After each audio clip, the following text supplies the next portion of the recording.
I worked 2 jobs for months to support my family, only to come home and find they had used my money to buy a brand new car. I had been juggling 2 jobs for months, waking up early, working late into the night, and sacrificing every ounce of energy I had. I remember coming home every evening, barely able to hold my eyes open, only to see my kids asleep and my wife on the couch, lost in the glow of her phone. I thought about them constantly during my shifts. Every hour spent working, I kept telling myself it would be worth it. I was doing this for them. My mind spun with thoughts of the things I could finally give them: new clothes, a better home, more time together. Yet deep down, there was a part of me that felt empty, like I was slowly fading away. I was so focused on providing for them that I forgot to live for myself. When I wasn't at work, I was thinking about work. I dreamed about overtime, tips, and commissions. Every dollar mattered. I thought about it all. What could be done with that extra bit of money? My children deserved better. They deserved to go to college, to have their own room, to be able to go on vacations like other kids did. But I had no time for vacations, no time to rest, only time to work. The hours passed in a blur, the days blending into one another, and all I could do was hope that my sacrifice would lead to something better for my family. Yet, as the weeks turned into months, I began to wonder if they even noticed the sacrifices I was making. And then, one day, it happened. I came home earlier than usual. My shift had ended early, and I thought I'd surprise everyone with a little extra time together. Maybe we could sit down for dinner, share a laugh, catch up on the little things that we hadn't been able to talk about. I walked into the house, my footsteps echoing in the stillness. Something felt off. The house was eerily quiet. I expected to hear the kids arguing, my wife talking to them, the usual noise of family life, but there was none of that. The silence hung in the air like a heavy cloud. I made my way to the living room, hoping to find my family, but instead, my eyes were drawn to something else. There in the driveway was a brand new car. It gleamed in the sunlight, its sleek exterior reflecting the rays. It was as though it had just rolled off the showroom floor. I stood frozen for a moment, trying to process what I was seeing. My heart pounded in my chest, my breath caught in my throat. How could this be? We had never discussed buying a new car.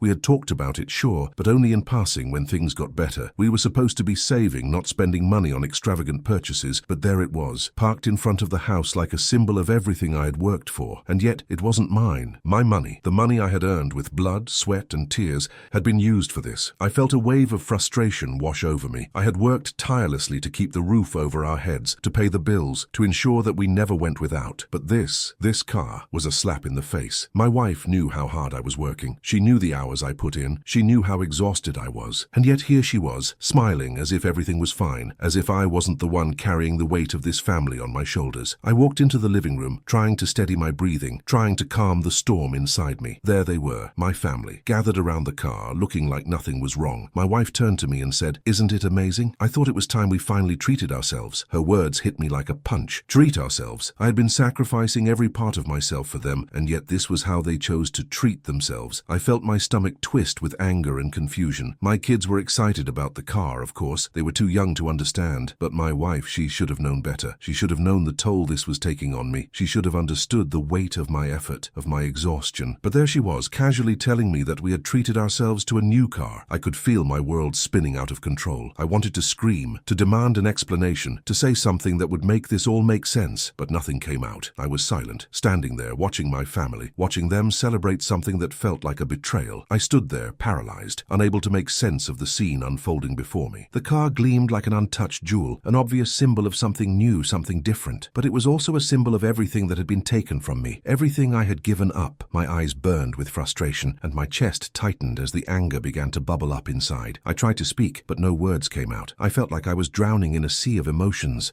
unable to escape. The betrayal was too overwhelming, too raw. My wife's smile, the one she flashed when she saw the shock on my face, only deepened my sense of isolation. I had been sacrificing my very soul for this family, working 2 jobs, missing out on milestones in my children's lives, all while silently hoping that someday we'd be able to afford something nicer. I had worked until my bones ached, until I had nothing left to give, thinking that my efforts would be acknowledged. But instead, I was met with this. A car. A new car, purchased with my hard-earned money, without any discussion, without any consideration for the strain it had placed on me. As I stood there in silence, I could feel the weight of the decision sinking in. It wasn't just the car. It wasn't just about a material possession. It was the recognition that I had been invisible in my own home, that my contributions meant so little to those I cared about. My wife turned to look at me, her expression still bright with excitement, but I couldn't share her joy. I felt like a stranger. She had no idea how much it hurt, how much it tore me apart to realize that my efforts had been taken for granted, that my hard work was being used to fund a dream I didn't even know we had. "You don't like it?" she asked.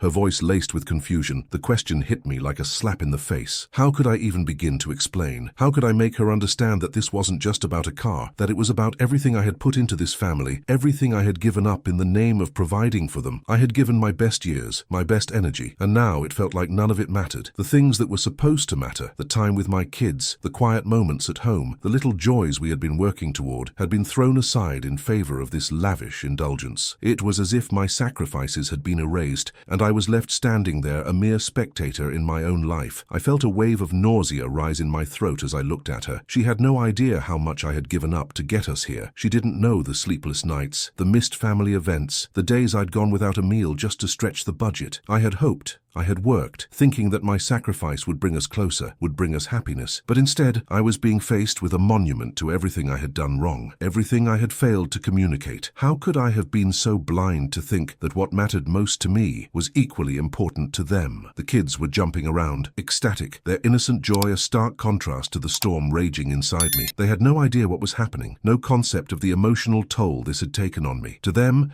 it was just a new toy, a shiny object to play with. To me, it was a reminder of the years I had spent chasing after the wrong things, thinking that material possessions could make up for the things I couldn't give them. Time, attention, affection. I had been so focused on providing for them, I hadn't realized that what they truly needed was me. Not just the paycheck, not just the long hours, but the love and presence of a father who wasn't so lost in the grind. I turned to face my wife, the words finally choking out of me. "How could you do this?" I asked, my voice trembling with disbelief. She opened her mouth, but nothing came out. I could see the confusion in her eyes, but I couldn't understand how she could be so blind to what had happened. How could she not see the depth of my frustration? How could she not feel the hurt in my silence, the resentment that had built up over months of exhaustion and sacrifice? She stepped closer, placing a hand on my shoulder, trying to comfort me, but it only pushed me further away. I couldn't feel her touch, couldn't accept her apology, because there was no apology. There was no understanding. This wasn't something that could be fixed with a simple gesture. The damage had been done, and I didn't know how to repair the rift that had formed between us. She had thought this car would bring us closer, but in reality, it had pushed us further apart. The silence stretched on as we stood there, the weight of the moment sinking in. I looked at my children, their faces filled with excitement, oblivious to the storm brewing between their mother and me. They didn't understand the gravity of the situation. They didn't realize that their mother's decision had opened a chasm between their parents. I felt a deep sense of guilt. I hadn't been there for them the way I should have been. I had been so focused on the idea of providing that I hadn't noticed I was neglecting the one thing that truly mattered, my connection with them, my presence in their lives. "Why did you do this without talking to me first?" I finally asked, the question hanging heavy in the air. The silence that followed was deafening. I had never felt more alone. It wasn't just about the car anymore. It was about everything I had lost in the process of trying to give them everything they thought they wanted. I had given my all, and in return, I had received a symbol of everything I had failed to communicate. And in that moment, I realized that no amount of material things could replace the emotional connection we had lost along the way. The days that followed felt like a blur, a haze of confusion and anger. My heart was heavy, and my mind was consumed with the fallout from that moment. I couldn't shake the image of the car, gleaming in the driveway, mocking me. It wasn't just the car that hurt. It was the way my family had treated me, the way they had ignored my sacrifices. I had spent so many years believing that hard work was the answer, that my devotion to providing for them was enough. But in that moment, I realized I had been wrong. I had given everything to my family, but I had forgotten one crucial thing. I needed to give to myself as well. I spent days lost in thought, trying to make sense of everything. I couldn't stop thinking about the way my wife had looked at me that day, her smile, her excitement. I had always believed in the idea that family should be united in decision-making, that we should communicate, plan together, and share in both the good and the bad. But this was a betrayal of that trust. My wife hadn't seen my exhaustion, hadn't understood the toll it had taken on me. She had been so focused on the idea of treating herself, of treating the family to something nice, that she had overlooked what I truly needed: understanding, support, and a conversation. I knew deep down that something had to change. This wasn't just about the car anymore. This was about the way I had allowed myself to fade into the background, to become invisible in my own family. I had allowed my identity to become defined by my work, by the money I earned, and in doing so, I had lost touch with who I was as a person. I had given everything, but I had left nothing for myself. I realized that no amount of money or material possessions could make up for the emotional emptiness I felt. I had been so focused on providing for my family's needs that I had neglected my own. The change didn't come all at once. It wasn't as simple as making a decision and moving on. It was a gradual process of introspection, of coming to terms with my feelings and understanding what needed to be done. I started by talking to my wife, really talking. We sat down, and for the first time in months, I opened up about everything. I told her about the exhaustion, the loneliness, the frustration I had been feeling. I told her how I had spent so much of my life trying to provide for the family that I had forgotten what it meant to truly be present. I told her how hurt I was that she hadn't noticed, that she hadn't seen what I had been sacrificing for us. She listened. For the first time, she truly listened, and for the first time, I felt like she understood. She apologized, genuinely and wholeheartedly. She explained that she had been so focused on trying to make us happy, on giving us something nice, that she had lost sight of what really mattered, the emotional connection, the love, the partnership. She told me she had taken me for granted, and that realization hit me hard. She admitted that she hadn't been the partner I needed her to be, that she had been selfish in her decision-making. But in that moment, I realized something else. I had been selfish too. I had kept everything inside, pretending like I could handle it all on my own. I had never communicated my struggles, my needs. I had expected her to just understand without ever asking for her help. That conversation was a turning point for us. We didn't solve everything that day, but it was the beginning of a new chapter. We started communicating more, not just about the big things, but the little things too. I stopped letting my work define who I was. I started setting boundaries, taking time for myself and reminding myself that my worth wasn't tied to how much I earned or how hard I worked. I began to take care of my emotional well-being, something I had neglected for so long. Slowly but surely, I began to rediscover who I was outside of my role as a provider. My wife and I worked through our issues, and our relationship grew stronger as a result. We learned to communicate better, to share our feelings without fear of judgment or dismissal. We realized that true happiness wasn't about material things. It was about being there for each other, understanding each other's needs, and working together to create a life that was fulfilling for both of us. My children also started to notice the change. They saw that I wasn't just a father who came home from work and provided for them. I was also a father who was present, who was there to listen, to talk, to laugh with them. I started showing up in their lives in ways I hadn't before. I didn't expect things to change overnight, and they didn't. There were still tough days, moments when the old patterns would try to resurface, when the pressure to provide would weigh me down. But I had learned to ask for help, to speak up when I was struggling, and to prioritize my own mental and emotional health. It wasn't easy, but it was worth it. I realized that I didn't have to be everything to everyone. I just needed to be enough for myself first, and the rest would follow. The car in the end became less significant. It was still there, parked in the driveway, but it no longer represented what it once had. It no longer symbolized the pain and betrayal I had felt. Instead, it became a reminder of the change we had made together as a family. We had learned that true happiness wasn't about the things we owned, but about the people we were with and the connections we shared. And for the first time in a long while, I felt like I was truly home. The journey I had gone through was far from simple, and it wasn't until much later that I fully understood the weight of it all. Looking back, I realized that in the chaos of working 2 jobs and trying to support my family, I had lost myself. I had become so focused on providing, on making sure they had everything they needed, that I forgot to pay attention to my own well-being. My body was exhausted, my spirit was drained, and I had nothing left to give. The reality of what I had sacrificed hit me harder than I expected, and it became clear that the path I was on was unsustainable. I had spent so many years trying to be the perfect provider, believing that my worth was defined by how much I could give to others. I thought that being a good father and husband meant working endlessly, bringing home every dollar I could, and sacrificing my happiness for the sake of their comfort. But the truth was, I had neglected the very people I was working for. I had neglected myself. I had let work take precedence over everything else, including the relationships that truly mattered. And in doing so, I had lost sight of what was important. The hardest part of this journey was realizing that no amount of hard work could fill the void I had been feeling. I had thought that if I could just provide more, if I could just work harder, everything would fall into place. But I quickly learned that true fulfillment didn't come from providing material things. It came from emotional connection, understanding, and the shared experiences we had as a family. I had been so focused on the idea of giving them everything they wanted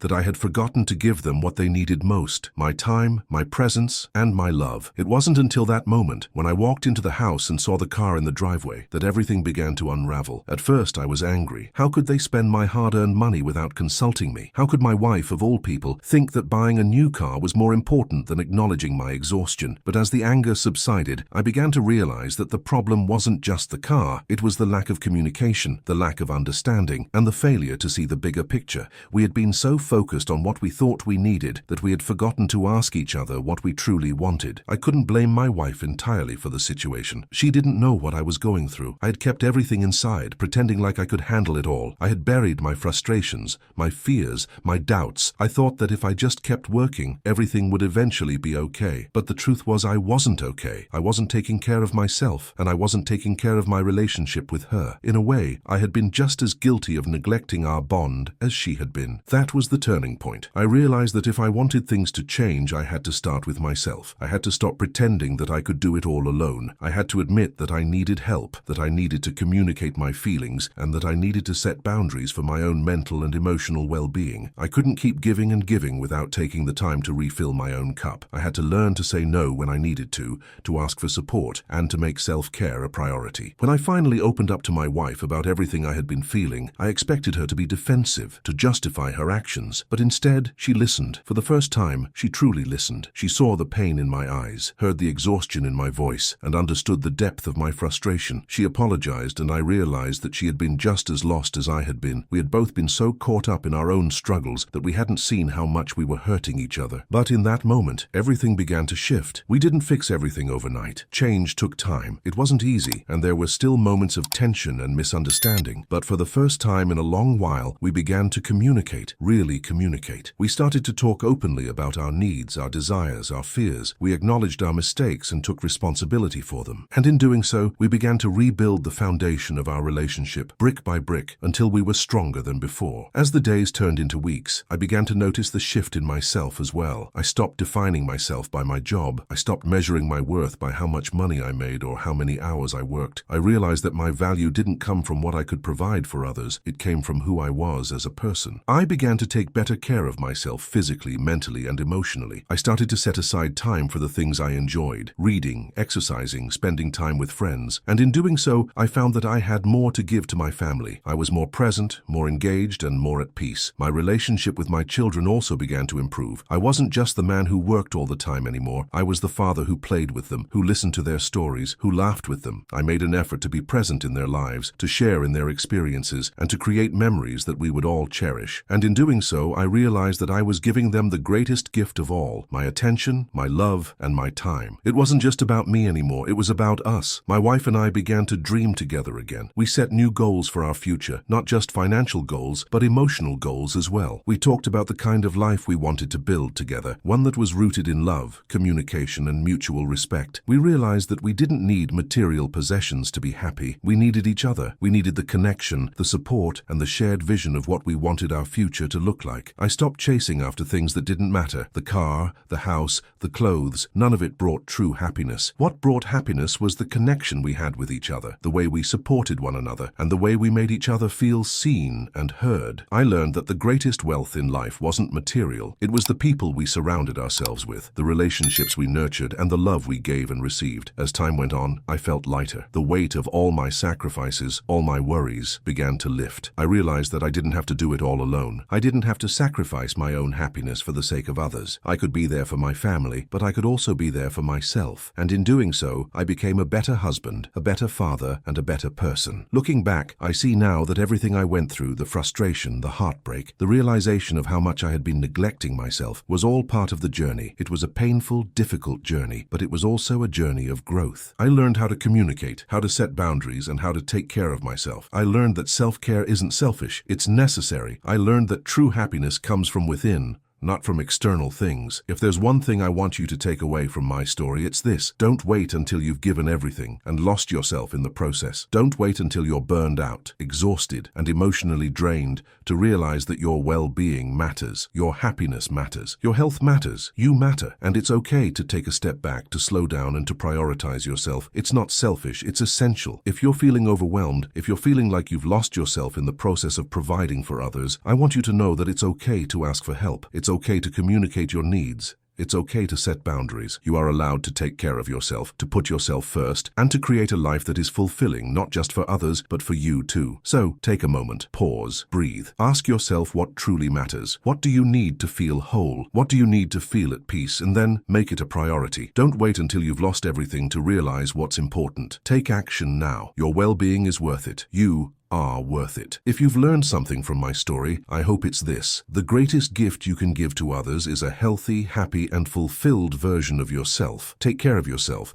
so that you can take care of those around you. Don't sacrifice your happiness for the sake of others. Learn to communicate, to set boundaries, and to prioritize what truly matters. Remember, life is about balance. You can't give from an empty cup. You need to fill yourself up first, emotionally, physically, and mentally, so that you have something to give to others. Don't let the pressures of life, the demands of work, or the expectations of others drain you. Take control of your own happiness, and everything else will fall into place. So, take that first step today. Start by acknowledging your worth, your needs, and your desires. Start by taking care of yourself. And remember, it's not just about you. It's about the people you love, the people who depend on you. By taking care of yourself, you are also taking care of them. And that is the greatest gift you can give.